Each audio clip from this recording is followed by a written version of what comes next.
બધાનું સ્વાગત છે ગોપી શિક્ષા પ્લેટફોર્મ પર। આ છે ઉલઝન, જેની લાઈફમાં બધું હોવા છતાં એને કન્ફ્યુઝન છે કે શું એ સાચા રસ્તા પર છે, શું એને જે જોઈએ છે એ બધું મળી જશે, શું એ બધું બરાબર કરી રહી છે, અને એના જ લીધે એ બહુ જ ઓવરથિંકિંગ કરે છે। ઉલઝનની જેમ તમને બધાને બી લાઈફમાં આવું ફીલ થતું હશે કે હું જ્યાં છું ત્યાં બરાબર છું યા રાઈટ પાથ પર છું। અને પોતાની ઓવરથિંકિંગને ઓછું કરવા સોશિયલ મીડિયા ઓપન કર્યું તો ત્યાં એને એક ન્યૂ વર્ડ સાંભળવા મળ્યો, જે છે સરેન્ડર ટુ ગોડ। ક્વેશ્ચન એ છે, how to surrender two God? જે વસ્તુ આપણને ખબર જ નથી એ કઈ રીતે કરવી? જય શ્રી કૃષ્ણ બધાને, મારું નામ છે રુચિકા નાગર। તો ચલો આજે આપણે એક રિયલ લાઈફ એક્ઝામ્પલથી સમજીએ કે how to surrender two God. આપણે બધાએ ક્યારે ને ક્યારે સરેન્ડર તો કર્યું જ છે, બટ વી ડોન્ટ નો કે એને સરેન્ડર કહેવાય। આપણે બધાએ ક્યારે ને ક્યારે ટ્રેન, બસ યા પ્લેન કોઈમાં મુસાફરી તો કરી જ છે તાકી આપણે એક ડેસ્ટિનેશન સુધી પહોંચી શકીએ। સેમ એ જ રીતે આપણી લાઈફ પણ એક જર્ની છે અને એ જર્નીમાં આપણે એક ગોલ યા એક ડેસ્ટિનેશન સુધી પહોંચવાનું છે। હવે ટ્રેન યા બસ એમાં એક ડ્રાઈવર હોય, એ ડ્રાઈવરનું આપણને નામ ના ખબર હોય, ના એમની કાસ્ટ ખબર હોય, ના આપણે એમને જોયા હોય, સ્ટીલ આપણે ડ્રાઈવર પર ટ્રસ્ટ મૂકીને મુસાફરીને એન્જોય કરીએ છીએ। સેમ એ જ રીતે આપણી લાઈફના જે ડ્રાઈવર કહીએ યા સારથી કહીએ એ તો સ્વયં ભગવાન છે। તો શું આપણે ભગવાન પર ટ્રસ્ટ ના મૂકી શકીએ? તો ખાલી ટ્રસ્ટ મૂકવાથી થઈ જશે? મારે જ્યાં પહોંચવું છે ત્યાં હું પહોંચી જઈશ? ના, કરમ કરવું પડશે।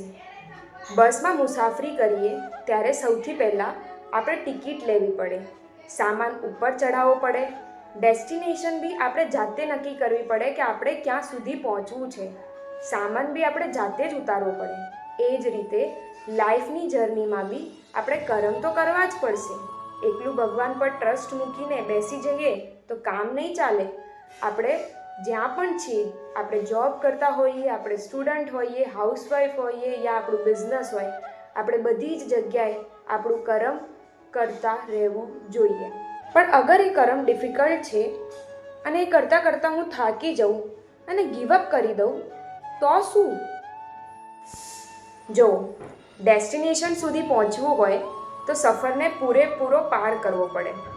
હવે સમજો તમે બસમાં બેઠા છો અને તમે બસમાંથી સેકન્ડ સ્ટેશન ઉપર જ ઉતરી ગયા, તો શું એ ડ્રાઈવરનો વાંક છે? એ જ રીતે અગર લાઈફમાં કોઈ ચેલેન્જ આવ્યો યા મુશ્કેલ આવી અને તમે ગીવઅપ કરીને બેસી ગયા તો એમાં શું ભગવાનનો વાંક છે?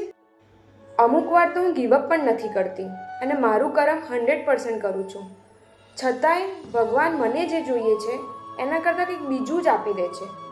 તો હવે એનું શું? અચ્છા સમજો, આપણે બસમાં મુસાફરી કરતા હોઈએ અને મુસાફરી કરતી વખતે રસ્તામાં કોઈ એક્સિડન્ટ થઈ ગયું યા કોઈ ઇમરજન્સી આવી ગઈ તો બસ ડ્રાઈવર શું કરશે? બસ ડ્રાઈવર રસ્તો બદલી દેશે। બસ ડ્રાઈવર જે છે એ રસ્તો બદલશે, ડેસ્ટિનેશન નહીં બદલે। કેમ? કેમ કે એનો મેઇન ગોલ એ છે કે એના પેસેન્જરને સેફલી એના ડેસ્ટિનેશન સુધી પહોંચાડી દે। એ જ રીતે આપણી લાઈફની જર્નીના જે ડ્રાઈવર છે, જે સારથી છે, એ ભગવાન છે અને ભગવાનને ખબર છે કે આપણી માટે શું સારું છે અને શું સારું નથી।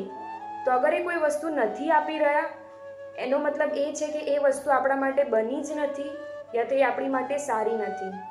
આપણા ભગવાનનો પણ એક જ ગોલ છે કે એમના પેસેન્જરને એ સેફલી એક ડેસ્ટિનેશન સુધી પહોંચાડી દે। અને તમે જ પોતાની જાતને એક ક્વેશ્ચન પૂછો કે શું ડેસ્ટિનેશન સુધી પહોંચવાનો એક જ રસ્તો છે? So dear Uljhan and dear family members, do your work honestly, putting 100% trust on God and don't give up until you reach your destination। તો ઉલઝન તો સમજી ગઈ, શું તમે સમજ્યા? અહીંયા સુધી જોવા માટે થેન્ક યુ। રાધે રાધે।